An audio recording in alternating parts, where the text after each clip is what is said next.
Thank you all for attending today's town hall meeting as the focus of the budget presentation for fiscal year 2020. And as you can see up on the slide, we have the theme of this budget is budgeting to member expectations. And this is always true in any of our budget planning, but particularly true this year because we have the member survey results and data that we have from this past season, and certainly took that into consideration as we built in this budget. The strategic planning committee took the data from the member survey and put together a great report which has been published to all of you, and we used that information as we were working on our budgets. And there's a common theme throughout the budget, and you'll see that as we go through the presentation today. So we'll talk a little bit about the budgeting process. This is a process that takes about 4 months to go through. That starts in May, April into May, looking at reforecasting the current fiscal year.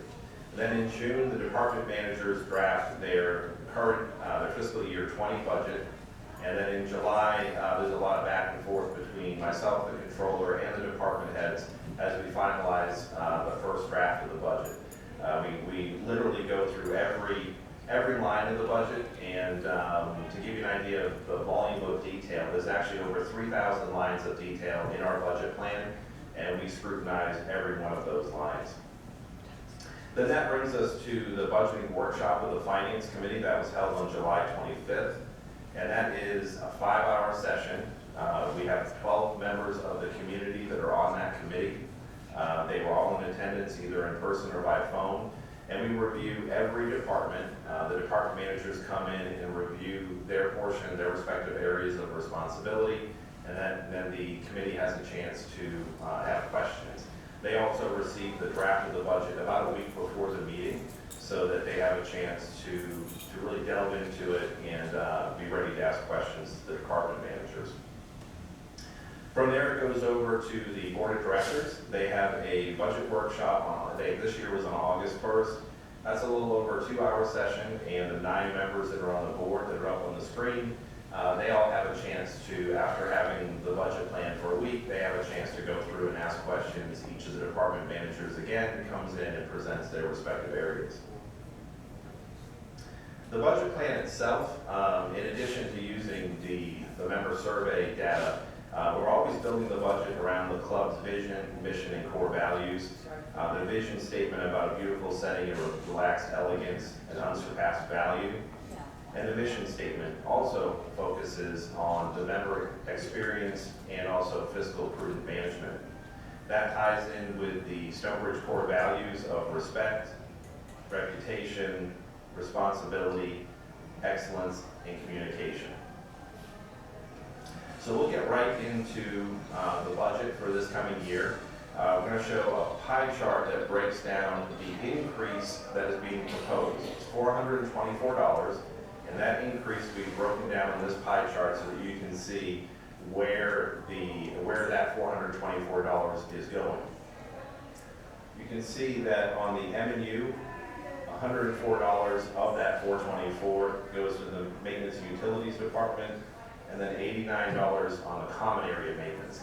And obviously the common theme there with those two items, which is almost 50% of the increase, is maintenance.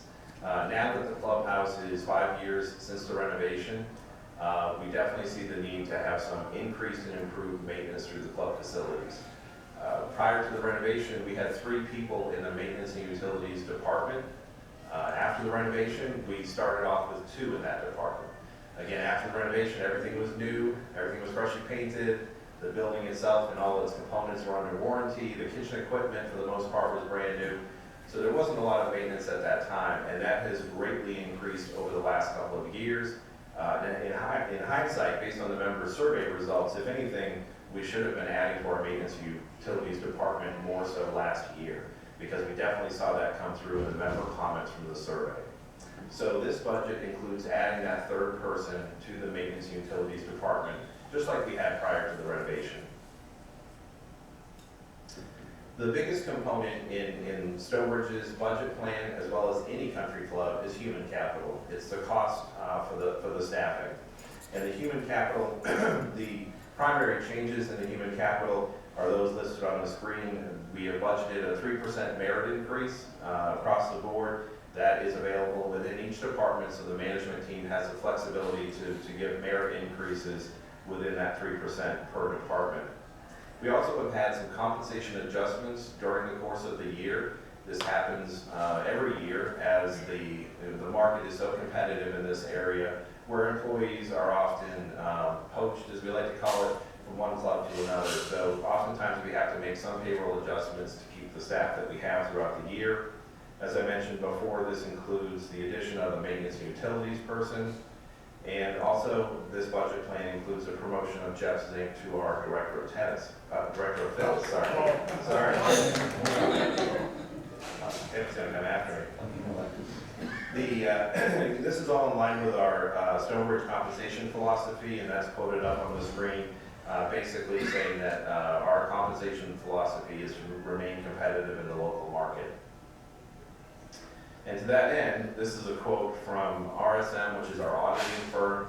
They have a trends publication and meeting that comes out every year. This is a quote from this year's session, that the war for talent is real and clubs are competing with others, not only within the industry, but elsewhere. Think hotels, restaurants, assisted living facilities, all are competing in the same talent pools as private clubs. And this is especially true in Southwest Florida. We're not only competing with other bundle clubs, but traditional private clubs, as well as all of these other venues. So it's becoming every year more and more of a challenge on the staffing component. And again, that is a large portion of our budget plan. It also goes on to talk about foreign labor, and that, as you know, is something that we've started to utilize a few years ago with the H-2B employees. And that'll be continuing this coming year. So with that, I want to have Ben come up and talk a little bit about the members' dining experience.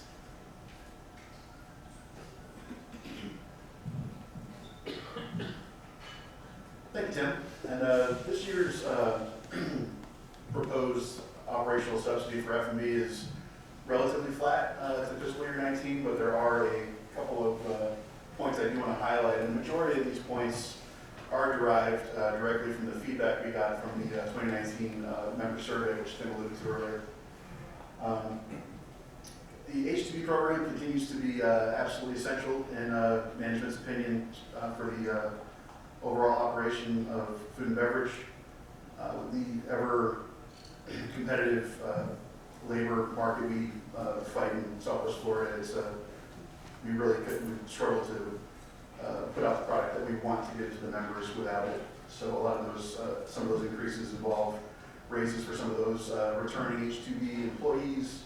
But the main component, especially in the service charge, you'll see was jumped a bit, which hasn't been an increase over the last 3 years. So we're proposing this year to raise that $40 per unit, and that is to bake in some serious hours for training the front of the house team and really getting everybody on the same page before season starts, allowing us to really set the culture and the expectations and the standards of service that we want to deliver for this upcoming season. So we're really excited about that. Also in this budget, we are restoring the F&B manager position, which is the previous structure we had prior to this past season. So that goes back to an F&B manager with the 2 supervisors reporting directly to him. I feel like this model just allows for more consistent accountability with the staff all the way down to the frontline team. Also, in response to the member survey feedback, we are going to try a pilot program of breakfast counter service in the bistro from January through March. And this is going to be a real quick grab-and-go type of situation, kind of like a Starbucks style program where you order from the cashier, they have a shorter line cook, and then you just pick up your order at the other end. So it should be real quick, real responsive, fast items on the menu. So we're excited about rolling that out. And also in response to the member survey data, we did take a little bit of a hit in the entertainment vendors that we use for some of our social events and some of the decor for those events. So we've built in some added funds to really try to get the best possible or highest quality talent that we can for those events that all the members look forward to so much in the F&B menus.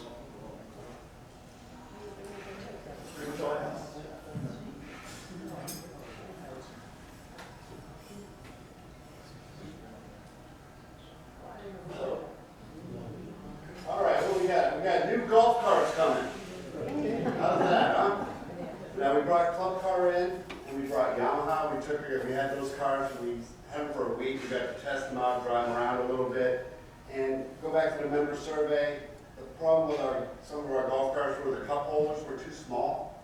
You couldn't fit all four, so now we're going to have enlarged cup holders on the golf greens. So they're going to be bigger cups, you can put Yetis in there. We're also going to have the automatic brake, which is probably the biggest feature that only Easy Go has, is the automatic brake. So if you're parking on a hill, you don't have to push the brake, it automatically stops for you. So we shouldn't have any cars going into lakes anymore. Okay? We have lithium batteries in there. Before there were just the lead batteries, now they're lithium. They're longer battery life, and the carts are 300 pounds lighter now with the lithium batteries in it. So it's going to be less wear and tear on the golf course for Mark. So that's a really good thing. We're going to be getting those in October. The next thing I want to talk about is the enhanced practice facility. We are due for our new driving range mats. So we're going to be getting the new driving range mats in October. Okay? So same mats we have up there, but just brand new.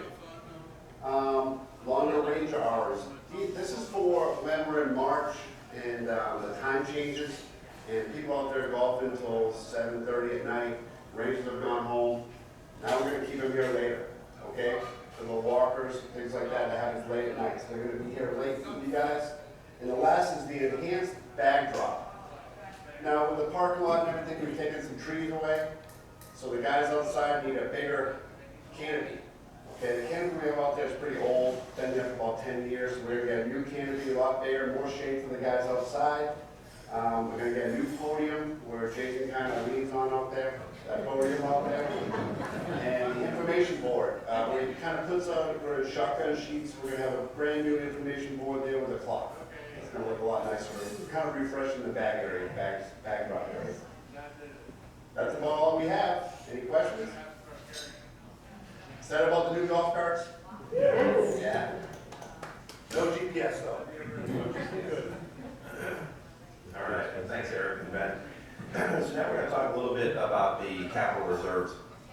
There are two reserve funding components at Stonebridge. We have the master reserves, which is funded from the annual capital reserve that you're assessed. This budget plan has it in for $1,100. That was $1,060 in fiscal year 19. So you can see, if you can see, we'll have this up on the website as well. I know it's a little bit tough to see from the back. But the $1,100 times the $799, that's our reserve assessment that's coming in, plus our ending balance, less our expenses. We project ending the fiscal year 2020 with $1.1 million. So we'll be increasing the amount of reserves over the course of fiscal year 20. This budget plan also includes a good portion of the reserves are in our leased equipment. That's the golf carts, the golf course maintenance equipment, as well as other items that are due for replacement, as you can see that are listed.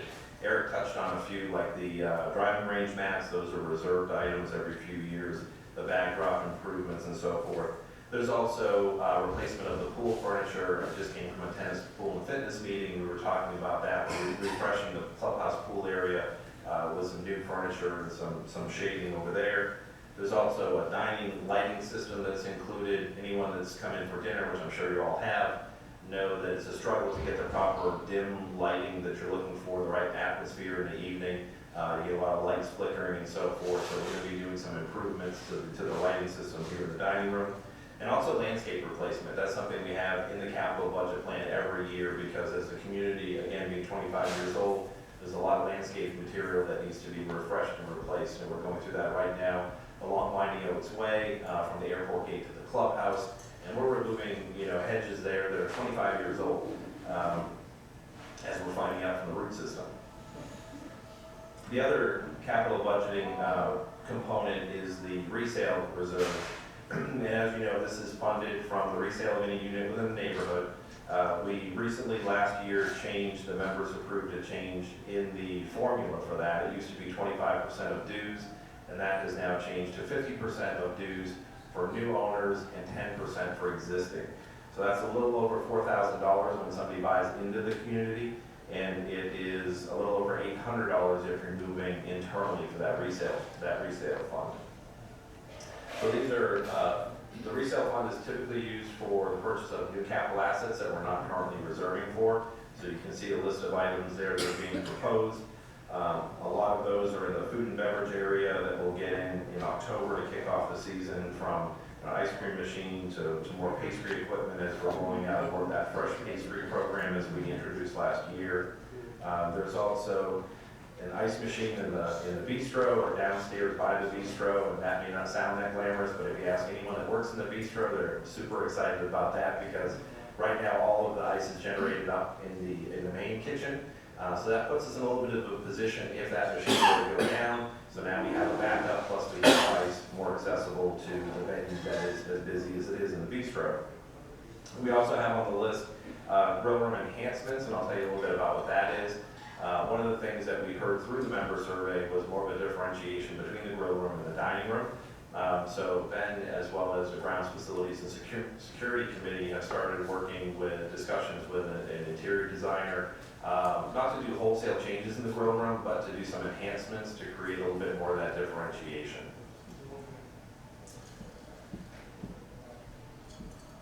And with that, I will turn it over to Debbie Formica. She's our new controller. She just started a week and a half ago, 2 weeks ago. So she wasn't a part of a lot of the budget plan being developed.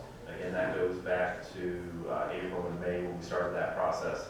But I wanted you to have a chance to meet her, and she'll present a couple of slides on some additional expenses and offsetting fees. So one of the first things is the Comcast bulk TV service is increasing by 4% for the contract. We had an increase of 10% in the property and casualty insurance. We have enlisted a new employee benefits broker, and we were able to negotiate a 2.7% increase in the employee benefits. We're adding janitorial services to include things like window cleaning and carpet cleaning, and just more in-depth cleaning and more frequent cleaning services. We've enlisted a new IT vendor, and we're going to increase the security upgrades to enhance the cybersecurity and replace a lot of outdated computer equipment that's going to be becoming obsolete, and also maintaining the additional landscaping obligations along Winding Oaks Way, which Tim had alluded to, that we're replacing currently. And to offset some of the fees, we're going to increase the non-resident dues by 5%. We'll be increasing the fitness class fees by $1, which is still well below the median for Southwest Florida and the other clubs. And then to help offset some of the new cart leases, we're increasing the cart fees and green fees by 50 cents per 18 holes and 25 cents per 9 holes.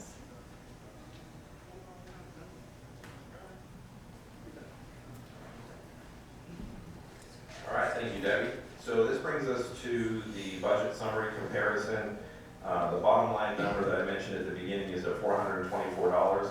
That's a 4.9% increase when you look at total cost of ownership. Above that, you can see how that breaks down from the club dues. So the country club dues is an increase of 5.4%. That's actually a little bit less than it was last year. The master-based assessment, which includes the common area, is 5.9%, and that's what we talked about with that increased acreage, with the Master Association taking on the landscape responsibility along Winding Oaks Way from the airport gate to the clubhouse. And Ben alluded to earlier about the $40 or $10 per quarter increase on the service charge. So that $40 is a 7.4% increase. And just for reference, we're actually running right now about $30,000 over in our service charge. So this is to make up that shortfall in next year's fiscal year, because we see a similar set of hours of operation. But as Ben said before, it's also to increase the training. So you'll see that as we roll into the new season. And then I mentioned before about the capital reserve assessment going from $1,600 1,160 to 1,100, and that is a 3.8% increase. So all told, again, it comes to a 4.9% increase or $424. And with that, I will open it up to questions. And if you would, use the mic. I do have Mr. Trowell on the phone. He's our treasurer, and if you can use the mic, he'll probably be able to pick up the question, or I can repeat it. So there's a mic right there that Kyle's turning on, so if you would, if you have a question, step up to the mic. I'm okay with no questions. Don't feel we have to or something. No, if there are none, then, all right, no, There we go. Mr. Kent, you have a question? I got it first. Okay. There was an email recently, I think it mentioned that although we weren't going to do the full-blown gate improvements, there would be some. Is that baked into the budget also? It's not, that's a great question. So there was, what Mr. Gett mentioned was about the fact that there was some plans on doing enhancements to the gatehouse. Our initial estimates were coming in considerably higher than we had anticipated. So we're looking at doing something with the gatehouses, but not to that level or extent. It would still include doing something with the fountain feature, refreshing paint at all the entrances, the signs, the walls, the gatehouses themselves. The roofs are actually due for replacement next year, and that would be about, oh, and the backlit letters on the signage, for the logo. The fountain itself is on the reserve schedule next year, as well as a roof and some other components. That's not included in this budget plan because we need to put a full plan together, have that endorsed by the grounds facilities and security committee, and then go to the board for separate approval. So it is not approved within this budget plan. Okay, great, thanks.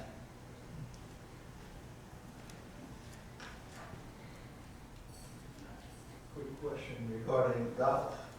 I noticed the second hole has been changed considerably, and I was wondering if this coming year you're going to do other holes or other parts of the golf course. So the question there was, we've done a lot of work on hole number 2. Yeah. We've moved the cart path closer to the fence line and brought the path around the back of the forward tee. That'll give us a lot more exit points coming off of that, which was one of the more concentrated areas of wear. We also have plans in the September aerification closure to do some work on holes number 3 and 4, basically widening the area past the forward tee to have more exit points coming off where the cart path ends. Thank you. Mr. Holt, I know you're itching. You're itching to ask a question. The one I asked every year, you said you look into it. Oh, what's that? Okay, so Mr. Holt's question, which I could have just added a slide for that matter, I was gonna say it. was about billing everything quarterly instead of like the master capital reserve assessment being billed annually. And the finance committee did look at that after one of the years of your question, and it actually it could come down to a cash flow issue. Depending on the year, I mean, typically there's enough of a balance in the reserves that it wouldn't be a cash flow issue. But when we look at 2023, if and when that's the year that we do something with the golf course, we're going to be taking the reserves down in that year. So we wouldn't want to put ourselves in a position of billing it quarterly that we may have to retract later. So the thought process with the finance committee was to leave that as an annual fee. We'll have a handout when you leave the meeting. Ben has them at the back of the room. But more questions are fine. I have a question. Sure. Ben left, but I was wondering what the training, there's an additional expense for training of our staff. Is that in-house or is there some other method that he's going to go about? Or? So the question was about training and the investment in that. Shortly after the renovation, actually before Ben came on board, we did hire a consultant that came in, set up operational manuals, right down to every step of service. And that's the process we're in right now, is reviewing those, updating them. As Ben said, we now have a food and beverage manager who's just come on board, refreshing those guidelines and then using that as the platform for the training of the staff. It will also include more hands-on training, actually having training days. In fact, you'll even see it in the calendar, like the first 2 Tuesdays in October, which we typically are closed in the clubhouse anyway, but we're going to have those dedicated as food and beverage training days. Our H2B employees come back the 1st of October, so there's going to be a lot of in-depth training in those first 2 weeks. One of the things that caught us a little bit off guard last year is we ended up being busy sooner than we anticipated, and our H2B employees last year came back on October 15th, and it was, we were already busy, so they kind of hit the ground running. A lot of them were here before and came back, but it still was we didn't have a lot of opportunity to get the right type of training and still to kick off the season. So by having everyone come back on October 1st, we'll have more of an opportunity to do so, along with some days closed specifically for that. Any other questions? Tim, we were just wondering, is the new employee, the management person here, the person who's going to be in charge of this training? His name is Indra. Is he? Is he? Today was his first day. And he's not here? Today was his first day. Is he in training? Yeah, no, he is around. He is here. And then I'm going to just make a comment which has nothing to do, because I went to a meeting that I missed at 3 o'clock, so I had that.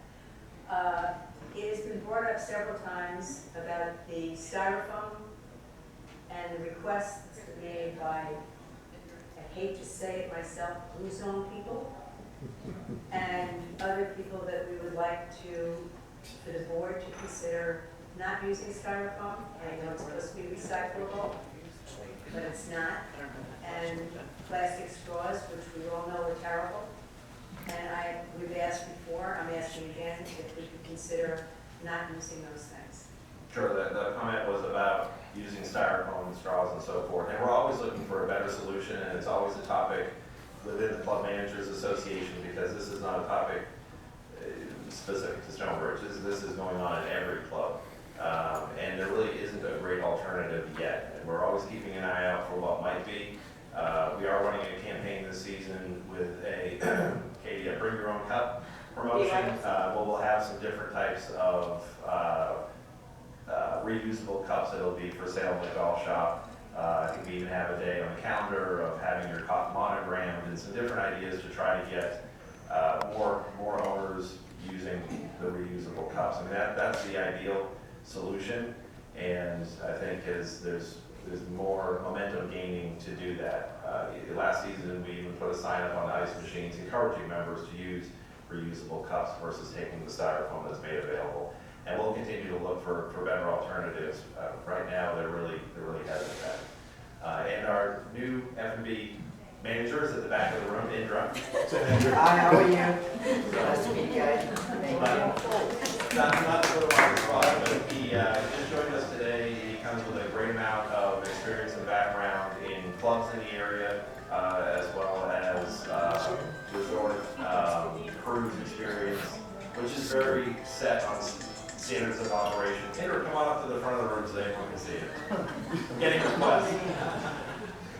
You didn't know this was going to happen on your first day, did you? Yeah, I was here. So this is Indra. He's the latest part of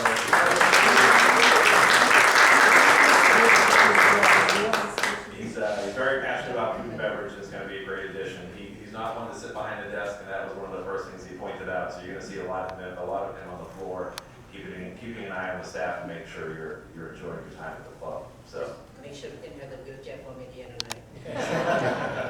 Thank you so much. thank you, Andrew. Yes, we have another question. Jan Dixie, there are 2 questions. One, to build on the last one, maybe it's even taking small steps, like people in food and beverage not providing a straw unless it's asked for. Something to be considered. Because I don't use it. Yeah, no, and you're seeing that more and more. You're seeing that more and more in restaurants now. And the second question is, unfortunately, you're still facing those terrible toads.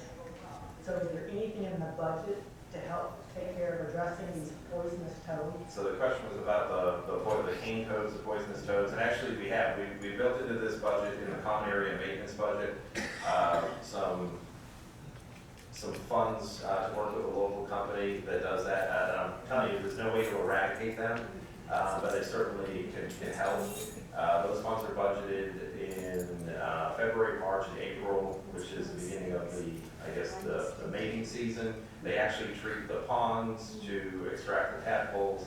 We're not gonna have people out hunting cane toads in the neighborhood. The word, rather they do, so it's not unheard of. But there is money built in the budget for that. There is. All right, so if there's no more questions, again, Ben has a handout at the back of the room. This gives you a breakdown of some of the high-level assumptions. It also has a couple of the slides that you saw today and some the fee sheet that breaks down your fees for user fees as well as the annual fees. So thank you again for attending.